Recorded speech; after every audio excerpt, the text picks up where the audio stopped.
কোরআনুল কারীমের মধ্যে আছে, আল্লাহ তাআলা বলেন ওয়াজিআ ইয়াউমাইদিন বিজাহান্নাম, হাসরের ময়দানে বান্দা তোমাদের প্রত্যেকের সামনে জাহান্নামকে আনা হবে। এই যে মনে করেন ওইটা সাউন্ড বক্স, এটা যেরকম প্রকাশ্যে আমরা দেখতেছি, আল্লাহর ফেরেশতারা জাহান্নামকে এরকম টেনে আনবে। আর জাহান্নামকে টেনে আনার পরে জাহান্নাম একটা বিকট চিৎকার দিবে। নবী সাল্লাল্লাহু আলাইহি ওয়াসাল্লাম বলেন গোটা হাসরবাসী এই একটি চিৎকারে, সমস্ত মানুষগুলো সর্বোচ্চ স্বরে চিৎকার দিয়া বলবে ইয়া রব্বি নাফসি নাফসি, আয় মাওলা আমারে বাঁচান আমারে বাঁচান। এই সেদিন কোরআন শরীফে স্পষ্ট আছে, আল্লাহ বলেন ইয়াউমাইদিন ইয়াতাযাক্কারুল ইনসান, মানুষ তোমার সব কিছু দুনিয়ার মনে পড়বে। ওয়া আন্না লাহু যিকরা, কিন্তু বলো না বান্দা সেদিন মনে পড়ে কি লাভ হবে? মনে তো পড়বে। ইয়াউমাইদিন ইয়াতাযাক্কারুল ইনসান ওয়া আন্না লাহু যিকরা, মনে পড়বে সব বান্দা সেই রাতগুলো, দিনগুলো, সেই দুপুর, সেই বিকেল, সেই সকাল, মোবাইলের আড্ডা, বন্ধুদের আড্ডা, নারীর আড্ডা, জেনা ব্যভিচারের আড্ডা, জুয়ার আড্ডা, নেশার আড্ডা, গানের আড্ডা, অসভ্যতার নোংরামির সব আড্ডা মনে পড়বে। হায়াতের প্রতি সেকেন্ড মনে পড়বে। শাহিদা আলাইহিম সামউহুম ওয়া আবসারুহুম ওয়া জুলুদুহুম বিমা কানু ইয়ামালুন।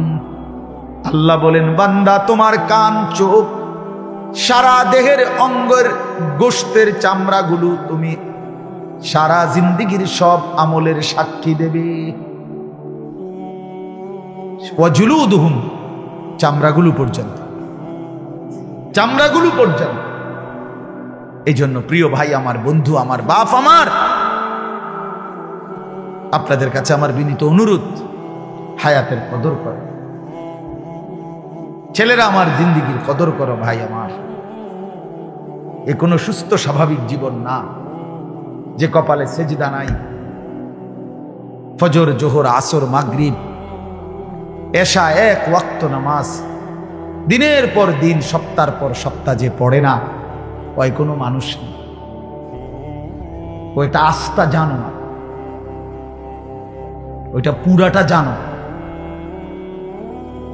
যে কপালে সেজদা নাই এটা পুরাটা জানোয়ার বেটা, আস্থা জানোয়ার, এটা হাইওয়ান, এটা চতুষ্পদ জন্তু, এটা ইনসান তাকে বলে, মানুষ তাকে বলে যে সেজদা করে। আল্লাহ তাআলা মানুষকে বানাইছেনই সেজদার জন্য। এই শরীরের গঠনটাই আল্লাহর কসম, আল্লাহর কসম, এই শরীরের গঠনটাই আল্লাহকে সেজদার জন্য। নয়তো এই হাঁটু ভাঙ্গার কোনো দরকার ছিল না, নয়তো এই কনুই ভাঙ্গার দরকার ছিল না, নয়তো এই কোমর বাঁকা হওয়ার কোনো দরকার ছিল না। এই গরু, ছাগল, চতুষ্পদ জন্তু কোনোদিন সোজা হয় না, তারপরেও সে দুনিয়া ভোগ করতেছে। পেশাব, পায়খানা, খাদ্য, খাবার, ঘুম, এমনকি যৌন চাহিদা পূরণ, এগুলো তো হচ্ছে তারও। কুকুর বিড়াল কি খায় না বলে? কথা বলেন না কেন? কুকুর বিড়াল ঘুমায় না? কুকুর বিড়াল পেশাব পায়খানা করে না?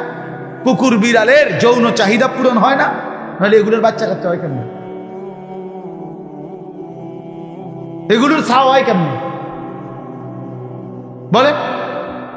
তো এর জন্য তো কই সোজাউন লাগে না। তাহলে পৃথিবীর এই সামান্য চাহিদা তো জানোয়ারেরও পূরণ।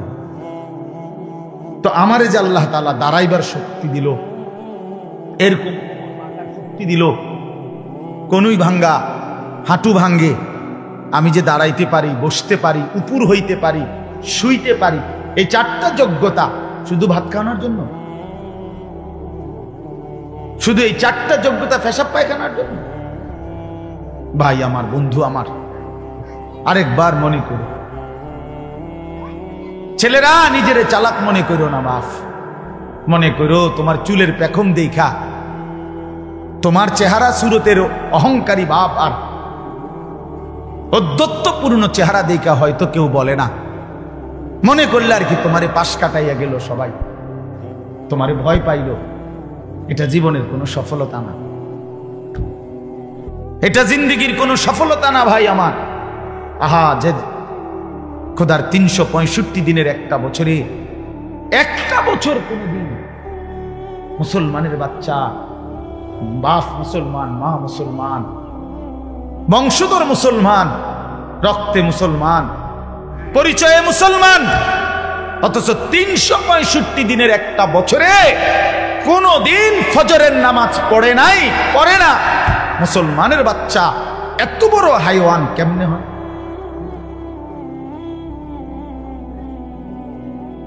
ওই মানুষ কেমনে হল? ও মায়ের পবিত্র দুধের কি হক আদায় করলো? মানুষ বুঝি এভাবে আল্লাহকে ভুলে যায়। আমার রীতিমতো বিশ্বাস করেন, আমার জীবনের সবচেয়ে আশ্চর্যের বস্তু এটা। আমি বহু সময় কইছি, আমার কাছে সবচেয়ে অবাক করা মানে আমি যেটুকু পড়ালেখা করছি আল্লাহ দয়া, আমার কাছে জীবনের সবচেয়ে আশ্চর্য বিষয় পৃথিবীর মনে হয় এই কথাটা, যে একজন মানুষ, একজন মুসলমান টানা 1 বছর কেমনে আল্লাহকে সেজদা না করে থাকে, কেমনে কোনদিন ফজরের নামাজ পড়ে না, এটা কিভাবে সম্ভব? মানে তার কলজেটা কি, তার শরীরটা কি?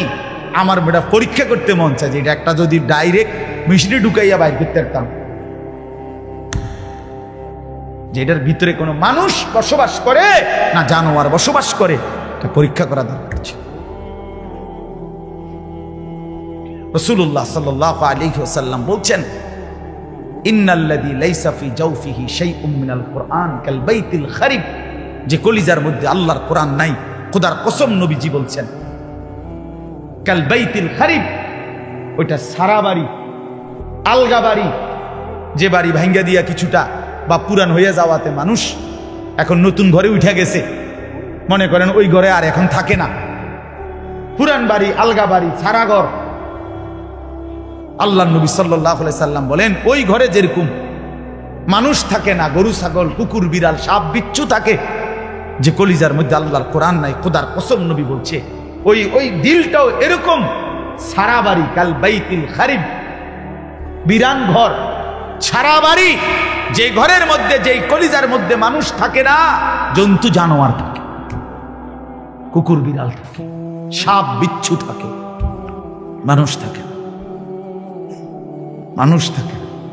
আপনারা সাফ শুনেন ভাইয়া, বাবারাও শুনেন, ছেলেরাও শোনো, পর্দার আড়ালের মা বোন থাকলে আপনারাও শুনেন। কোরআনুল কারীম আল্লাহ বলছে ইবলিসকে, 3টা কথা ইবলিসকে আল্লাহ বলছে পরপর, যেদিন সেজদা দেয় নাই, এই একটি সেজদা না দেওয়ার কারণে আল্লাহ তাআলা তাকে 3টা অভিশাপ দিয়েছে তাৎক্ষণিক। 1 নাম্বার বলছে, ইবলিস আজকের থেকে তুই শয়তান। কেন সেজদা দিলি না? এই জন্য যে সেজদা দেয় না সে শয়তান। 2 নাম্বার আল্লাহ তাআলা বলছে ফখরুজ ফা ইন্নাকা রাজিম, ইবলিস তুই আমারে সেজদা দিলি না, আজকের থেকে তুই আমার দরবার থেকে বের হ, তুই অভিশপ্ত। রাজিম, রাজিম, আউযু বিল্লাহি মিনাশ শাইতানির, এটা মুসফুল্লাহ ভাই না, ওই যে পিছনে, আমরা তো আজীব কথা। তো আপনার রাজিম আল্লাহ বলছেন অভিশপ্ত, অভিশপ্ত, আজকের থেকে তুই অভিশপ্ত বেটা, সেজদা দিলি না। এই জন্য যে সেজদা দেয় না সে রাজিম, অভিশপ্ত।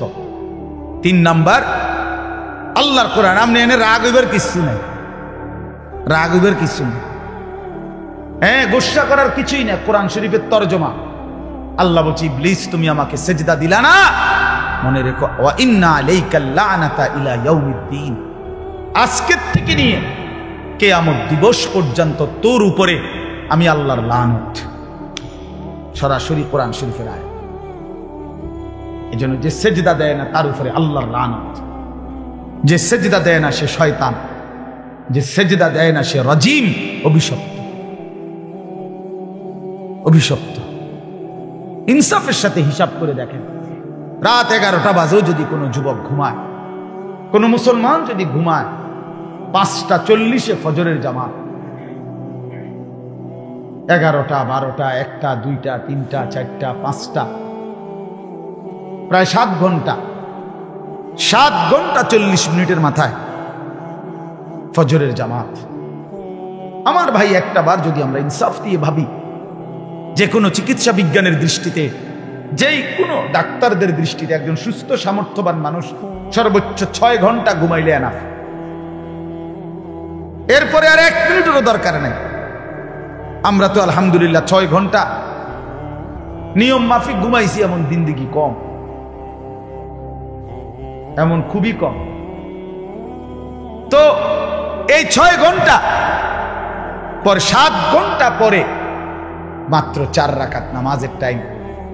মহান আল্লাহ পাক রব্বুল আলামিন বলে, বান্দা আজকের সারাটা দিন আলোকিত ছিল, যখন সন্ধ্যার টাইম হইছে আমি ফেরেশতাদেরকে বলছি, আমার দুনিয়া অন্ধকারের কালো চাদর দিয়ে ঢেকে দাও, আমার বান্দা বিশ্রাম করবে। ধীরে ধীরে আমি অল্প সময়ের ব্যবধানে গোটা সৃষ্টির সমস্ত প্রাণীর আওয়াজ আমি নিস্তব্ধ করে দিছি। গরু, ছাগল, কুকুর, বিড়ালগুলো পর্যন্ত সব আমি নিঃশব্দ বানিয়ে দিছি, আমার বান্দা ঘুমাবে। চারিদিকে পিন পতন নীরবতা বানায়া অন্ধকারে চাদরে ঢাকা রাত আমি আল্লাহ বানায় দিছি, সাজায় দিছি। আমার বান্দা সারা দিন মেহনত করছে, পরে এখন আরামসে ঘুমাইতে দাও। তো ঘুমের এই চমৎকার পরিবেশ করে দিয়ে মহান আল্লাহ পাক রব্বুল আলামিন বলে, বান্দা 7 ঘন্টা তুমি ঘুমাইছো, জগৎ ঘুমাইছে, আমি মালিক 1 সেকেন্ডের জন্য ঘুমাই নাই। আমি তোমার দিকেই তাকিয়েছিলাম। 7 ঘন্টা পরে আমি আল্লাহ মাত্র 4 রাকাত নামাজের জন্য 10টা মিনিট সময় তোমার কাছে চাইছিলাম। তুমি নাফরমান, এটুকু সময়ও আমারে দিতে রাজি হলাম।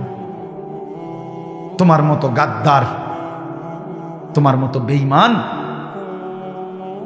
আর কি হইতে পারে? একটা বার ভাইব, একটা ছেলেই ভাইব, একজন। তুমি বদলাও, তুমি বদলাও ভাই আমার, বন্ধু আমার। সবাই একসাথে বদলাবে না, সবার পরিবর্তন একসাথে হবে না। নাফরমান ইসরাফিলের ফুর দিন পর্যন্ত থাকবে।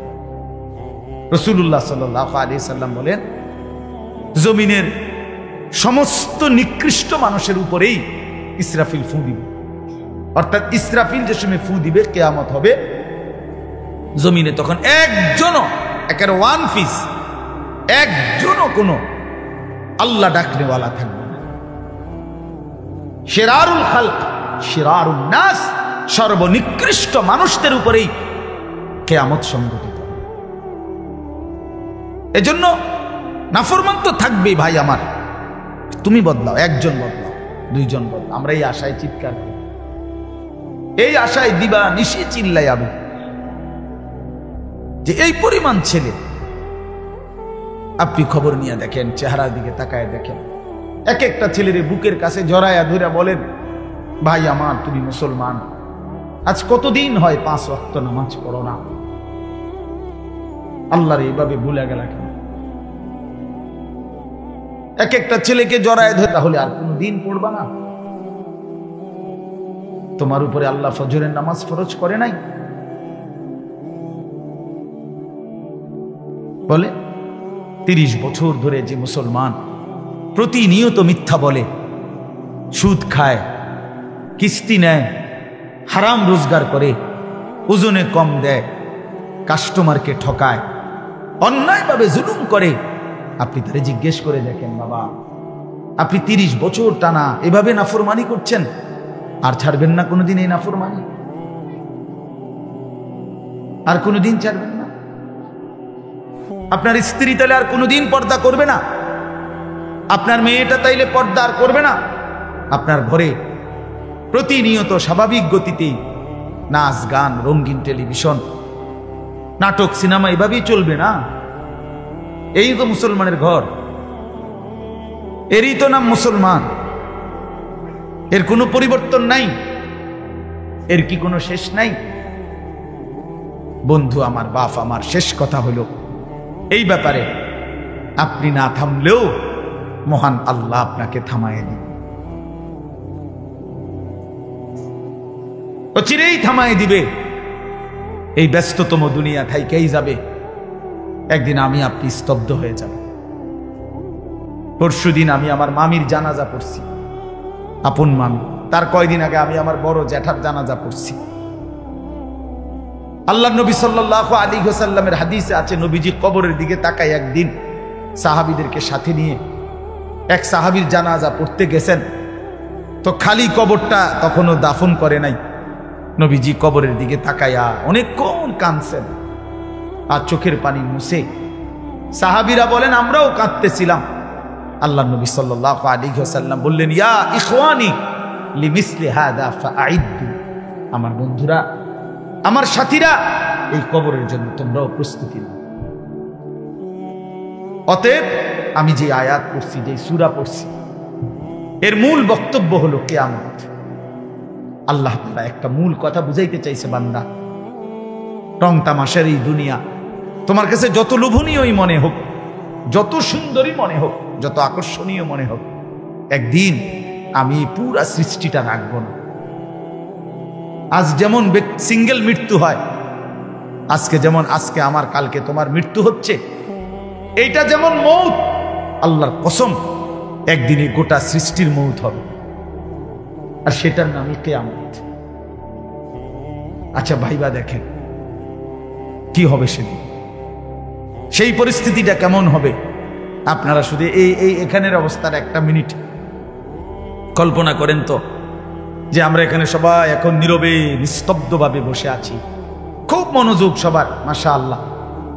এই সময় হঠাৎ করে আমরা দেখতেছি যে একটা একটা করে লাইট ভাঙতেছে, এই প্যান্ডেলটা, স্টেজটা ডাইবা গেছে, এই কাপড়গুলো সব তস্তস হয়ে ছিঁড়ে যাচ্ছে, বাঁশের খুঁটিগুলো ভাঙ্গা ভাঙ্গা পড়তেছে। এই শুধু 71 জায়গা, কল্পনা করেন তো পরিস্থিতিটা কেমন হবে, আমাদের দিলের হালাত কেমন হবে, আমাদের দৌড়াদৌড়িটা কেমন হবে। তো আল্লাহর কসম, আল্লাহ তাআলা বলে, বান্দা, ঠিক এমন একদিন ইসরাফিল ফু দিবে, সেদিন এই বিশাল বড় 7 আসমান চুরচুর করে ভাঙতে থাকবে, কাচের মতো ভাঙবে। ইজা সামাউন ফাতারাত, ইজা সামাউন শাক্কাত, আসমান ভেঙে ভেঙে যাবে।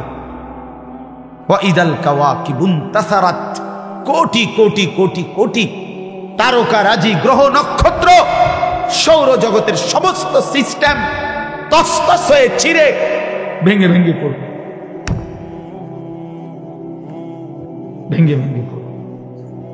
পৃথিবীতে কতগুলো তারকারাজি, গ্যালাক্সি, সৌরজগতের কি পরিমাণ গ্রহ, উপগ্রহ, নক্ষত্র, বিজ্ঞানের শেষ মানুষটাও আজও চূড়ান্ত কোনো হিসাব জানে না, এই শুধু গবেষণাই করছে। এগুলো সব পুরা সিস্টেম ছিন্ন ভিন্ন হয়ে যাবে। আল্লাহ তাআলা বলছেন, আল্লাহ তাআলা বলছেন, ওয়া ইদাল বিহারু ফুজ্জিরাত, সাগর, নদী, খাল, বিলের পানিগুলো টকবক করে উৎসাইতে থাকবে গরম পানির মতো, আর কিছুক্ষণ পরে সবগুলো বাষ্প আকারে শূন্যে মিলায় যাবে, কোথাও আর এক ছিটে ফোঁটা পানি থাকবে না। আর এই সূরার মধ্যে বলছে আল্লাহ তাআলা, আখিরাত মনে করাইছে যে বান্দা, যত কিছুই বলো, পৃথিবী থাকবে না, তুমিও না, আমিও না, পৃথিবীও না। এই ছোট্ট কথাটা মনে, আমিও থাকবো না, দুনিয়াও থাকবে, আপনিও থাকবেন না, দুনিয়াও থাকবে। এই আসমান, এই জমি, এখন এটা যদি বুঝেও না ধরে, এখন যদি বুঝতে নাও চান, কিন্তু আল্লাহ বলেছেন এটাই সত্য। সত্য কিনা বলেন, বলেন সত্য কিনা বলেন, সত্য। এবং এটার পিছনে যুক্তিও আছে, যুক্তি, কোরআন সুন্নাহ তো আছেই, যুক্তিও আছে। যুক্তি কি? যুক্তি হলো আল্লাহ তাআলা কোরআনুল কারীমের মধ্যে দুনিয়াবি বিষয়ে যত কথা বলছেন, এগুলো যথোপযুক্ত, সঠিক। অতএব আখিরাতের ব্যাপারে যা বলছেন তাও সঠিক। আল্লাহ কোরআনে বলছেন জমিন আমাদের পায়ের নিচে, তো আমরা দেখতেছি জমিন আমগো মাথার উপরে। কোথায়? তো ঠিক আছে। আল্লাহ তাআলা বলছেন আসমান তোমাদের মাথার উপরে, তো বিজ্ঞান প্রমাণ করছে আসমান পানির তলে। কোথায়? তো ঠিক আছে।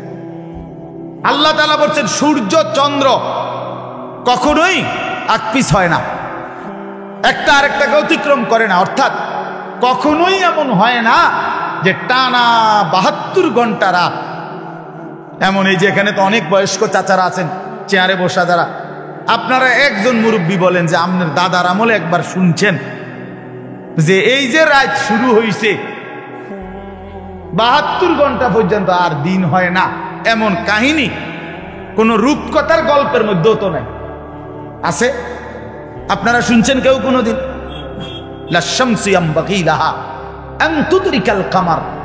আল্লাহ তাআলা বলেন সূর্য চন্দ্রকে ডিঙ্গায় না, চন্দ্র সূর্যকে ডিঙ্গায় না। অতএব আল্লাহ তাআলার এই তথ্যটা সঠিক কিনা? কথা বলেন না, সঠিক কিনা? এই তাহলে বুঝা গেল এরকম অনেক আছে দুনিয়াবি বিষয়ে আল্লাহ তাআলা যেই তথ্য দিছেন এটা যেহেতু নিখুঁত, আল্লাহর কসম এটাই প্রমাণ করে আখিরাতের বিষয়টাও সঠিক। কবর, হাসর, মিজান, ফুলসেরাত, আখিরাত, জান্নাত, জাহান্নাম, ওইটাও সঠিক। রাসূলুল্লাহ সাল্লাল্লাহু আলাইহি সাল্লাম একবার একজন বয়স্ক লোককে দুইটা কথা বলছিলেন। নবীজি বলছিলেন, আমি আপনাকে ওয়াদা দিচ্ছি আপনি মরণ হবে না ততদিন পর্যন্ত যতদিন রোম পারস্য মুসলমানদের হাতে বিজয় না হন। বুড়া মিয়ারে কইছে নবীজি। আর বলছে হাসরের ময়দানে আমি ওয়াদা দিতেছি আপনারে, আপনি তো বিশ্বাস করতেছেন না এখন। তো নবীজি বলছে আমি আপনার হাতে ধইরা আপনারে মনে করাই দিমু হাসরের মাঠে যে চাচা এইটা হাসরের মাঠ। তো ঘটনা হইল উমর রাদিয়াল্লাহু তাআলা নূর জামানায় এই লোক বাইচা ছিল, আর হযরত উমরের জামানায় মুসলমানদের হাতে রোম এবং পারস্য, মানে রোম বলতে আজকের ইটালি সহ আশপাশের বিশাল সাম্রাজ্য, আর পারস্য বলতে এখনকার ইরান, ইরাক সহ আশপাশের অনেক বড় সাম্রাজ্য। তৎকালীন পৃথিবীর সুপার পাওয়ার ছিল এই দুই শক্তি, রোম পারস্য।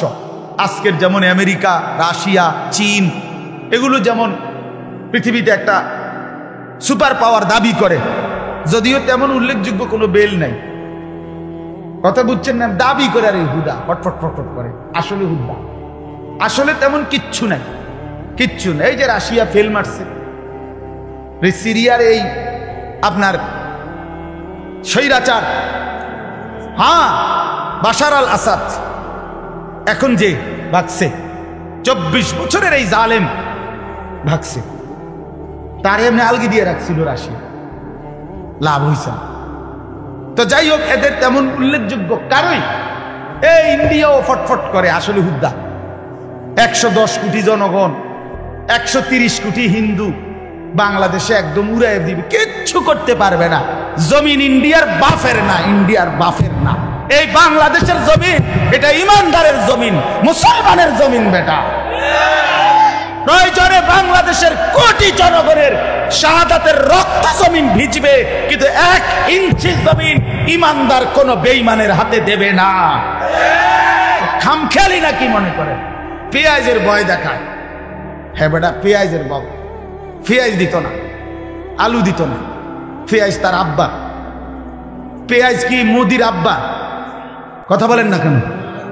আলু মোদির আব্বা, তো তোর বাপের নি পেঁয়াজ বেটা, তুই পেঁয়াজ দিবি না? ওইটা দিবে না, পেঁয়াজ দিবে না বলে আটা দিবে না, কদু দিত না, লাউ দিত না, হইতে কয় কি বলে এগুলো? আমরা তো স্পষ্ট বলি, যেই পেঁয়াজ তোমরা খাও, যেই পেঁয়াজ তোমরা উৎপাদন করো, যেই আলু তোমরা উৎপাদন করো, আরে বেঈমান না ফরমান, এই সমস্ত পণ্য এটা তো তোদেরকে যিনি দেয় তিনি তো আমার আল্লাহ। তোর কি বেটা বেঈমান? তোদের কি? আমার মালিক তোদেরকে দেয়, বিনিময়ে তোরা খাও। তিনি যদি বন্ধ করে দেয় তো তোমার কোন বাফে দিবে বলে? এই জন্য ইমানদার কোনো কিছুতে ঘাবড়াবার কিছু নেই।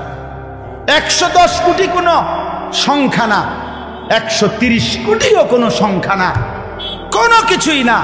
মুসলমান এটা মনে রাখা চাই, আমরা কোনোখানের কারো সংখ্যা হিসাব না। আমাদের একজন, আমাদের আগেও ছিল একজন, এখনো একজন, ভবিষ্যতেও একজন, তিনি আল্লাহ। কয়জন? কয়জন? কয়জন? কে তিনি? আরো জোরে, আরো জোরে, আরো জোরে, জোরসে বলো আল্লাহ। আল্লাহই বড়। আল্লাহু আকবার, আল্লাহু আকবার। প্রয়োজনে আমার রক্তে জমিন ভাসবে, প্রয়োজনে আমার সন্তানের রক্তে জমিন ভাসবে, কিন্তু 56,000 বর্গ মাইলের 1 ইঞ্চি জমিন বেঈমান নিতে পারবে না ইনশাআল্লাহ। ইনশাআল্লাহ, কোনো সন্দেহ নেই, কোনো সন্দেহ নেই। এটা সাফ হিসাব। রাজনীতিবিদ রাজনীতিবিদের হিসাব করুন, আমি রাজনীতির মানুষ না, কিন্তু আমি ইমানদার। আমি একথা মহান আল্লাহর দয়ায় বিশ্বাস করি যে শাহাদাতের খুন পেশ হলে, জীবন চলে গেলে আল্লাহর জন্য এটা কোনো লজ্জার কিছু না। মরে যাওয়া কি লজ্জা? যে ইন্নালিল্লাহ, একটা শরমের কথা, মিয়া তে মরে গেছে, কি এটা শরমের কথা? স্বাভাবিক মৃত্যুই তো কোনো শরমের কিছু না। আর আল্লাহর জন্য জীবন দেওয়া, শহীদ হওয়া, এটা বুঝি শরমের হইব? এটা শহীদ হলে সে তো বাদশাহ হবে, বাদশাহ।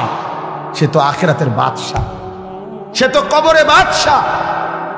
আল্লাহ তাআলা আমাদের প্রতিটা যুবককে ঈমান দান করেন, হিম্মত দান করেন। আমার ভাই, আমার বন্ধু, এই জন্য আমরা বললাম, মহান আল্লাহ পাক রব্বুল আলামিন বুঝাইছে, বান্দা যে কোনো মূল্যেই তুমি বুঝা নিও, আমি এই কায়নাত রাখবো না। এই আসমান, এই জমিন, এই সাজানো ফুল ফলের বাগান, এই ক্ষেত ফসল, এই মুখের হাসি, নারীর হাসি, এই তোমার চোখের চাহনি, এই পৃথিবীর আলো বাতাস আমি রাখবো না। তো এই সূরার মধ্যে আল্লাহ তাআলা বলছেন, আল কারিআতু মাল কারিআ ওয়া মা আদরাকা মাল কারিআ। 101 নম্বর সূরা, 30 নম্বর পারা কোরআনুল কারীমের। আল্লাহ তাআলা বলছে, বন্ধু, এক প্রচন্ড বিকট শব্দ, আপনি জানেন সেই বিকট করাঘাতকারী শব্দটি কি? আল্লাহ তাআলা বলতেছেন, সেটাই হচ্ছে ইসরাফিলের ফু দিলে এই পৃথিবী যে ভাঙবে, সেই ভাঙার শব্দ, ভাঙার শব্দ। এটাই বাস্তবতা, ভাঙার শব্দ। আল কারিআ মাল কারিআ ওয়া মা আদরাকা মাল কারিআ। এই আল্লাহ তাআলা এখানে কোরআন শরীফে কিয়ামতের ব্যাপারে আল্লাহ তাআলা একাধিক শব্দ বলছে। কোথাও বলছে কিয়ামত, এটা একটা শব্দ, মানে পৃথিবী ধ্বংস হওয়ার কথাটাকে বুঝাইতে গিয়ে বিভিন্ন শব্দ বলছে আল্লাহ। এ কিয়ামত, এটা একটা শব্দ। আল কারিআ, এইটা একটা অর্থ কিয়ামত। আল ওয়াকিআ, এটা অর্থ কিয়ামত। আল গাশিয়া, এটা অর্থ কিয়ামত। আস-সাখা, এটা অর্থ কিয়ামত। আল হাক্কাতু মাল হাক্কা, এটা অর্থ কিয়ামত। এভাবে বিভিন্ন শব্দে আল্লাহ তাআলা কোরআন শরীফে বলছে। তার মানে এই সবগুলো শব্দের সম্মিলিত অর্থ হইল, আল্লাহ বলছে, বান্দা, ইসরাফিল ফু দিবে, জমিনে ভূমিকম্প হবে, গোটা পৃথিবী কাঁপবে, গোটা জমিন কাঁপবে, আর গোটা পৃথিবী ভাঙাচুরা শুরু হবে। তখন কি পরিমাণ বিকট শব্দ হবে বলো? আচ্ছা, আপনারা তো একটা সহজে বুঝবেন, এই রাস্তায় যখন ট্রাকের ডিস্ট্রিক্টের চাক্কা ব্রাস্ট হয়, এইটার আওয়াজ আলাদা বোঝা যায়, ঠিক কিনা বলে? ডিস্ট্রিক্ট ট্রাক যেটি, এগুলোর চাক্কা বড়, এটা ব্রাস্ট হইলে বিকট আওয়াজ হয়, মানুষ দূরের থেকেই বোঝে ডিস্ট্রিক্টের চাক্কা ফাটছে, ব্রাস্ট হয়েছে। তো আল্লাহ তাআলা বলেন, আল কারিআতু মাল কারিআ ওয়া মা আদরাকা মাল কারিআ। একদিন এই জমিনে একটা বিকট আওয়াজ হবে, ইসরাফিল ফু দিবে, গোটা জমিন কেঁপে উঠবে, আর আল্লাহ তাআলা এই গোটা সংসার ভেঙে ফেলবে। ইয়াউমা তারাউনাহা তাদহালু কুল্লু মুরদিআতিন আম্মা আরদাআত। প্রিয় বন্ধু আমার, বাপ আমার, আল্লাহ কোরআনে বলছে যে মা সেদিন ওই ইসরাফিল ফু দিলে, কিয়ামত যখন শুরু হবে, এই চারদিকের এই ভাঙচুর শুরু হবে, বিকট আওয়াজ হবে, তো যেই মা তার কোলের বাচ্চাকে দুধ খাওয়াইতেছিল আপন সন্তানকে, আল্লাহর কসম আল্লাহ কোরআনে বলছে ওই মা তার কোলের সন্তানকে ছুঁড়ে ফেলে দিল।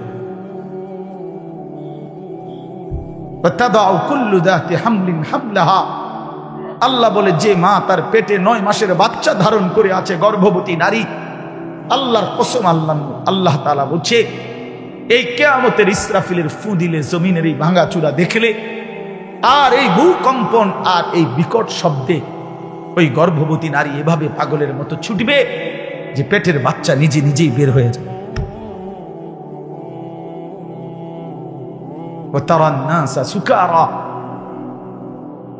আল্লাহ তাআলা বলেন সবগুলো মানুষ মাতাল হয়ে যাবে।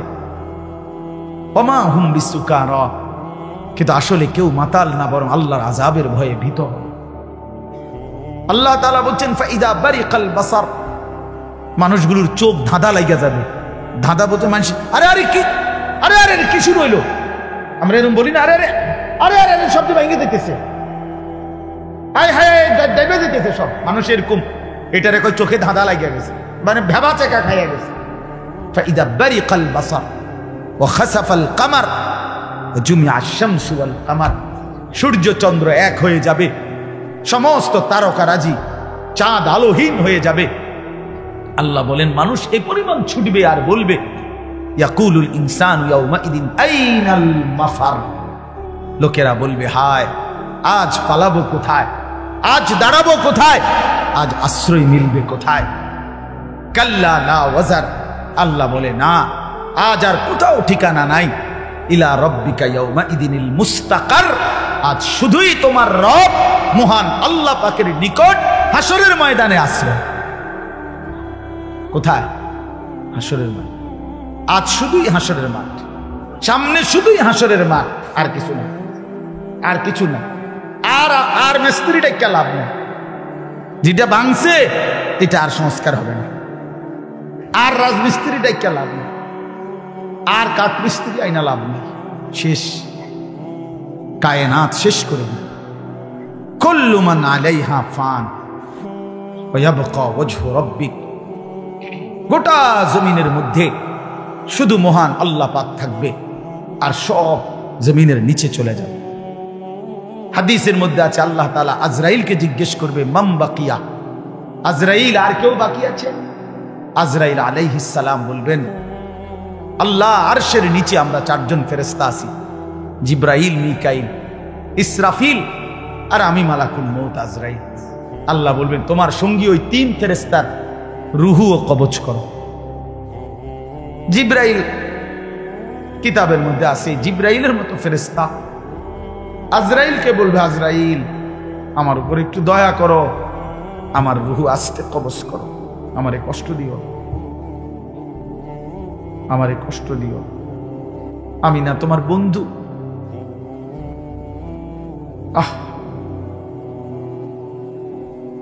আল্লাহর আরশের যে 8 ফেরেশতা, আল্লাহর আরশ বহনকারী মালাকুল মউত আজরাইল, ওই ফেরেশতাদের যখন জান কবজ করবে তখন অন্য কেউ কোনো ফেরেশতা বলবে মহান আল্লাহকে বলো না জিব্রাইল এরা তো আপনার আরশ ধরে আছে, এদেরকে কমপক্ষে ছেড়ে দেন।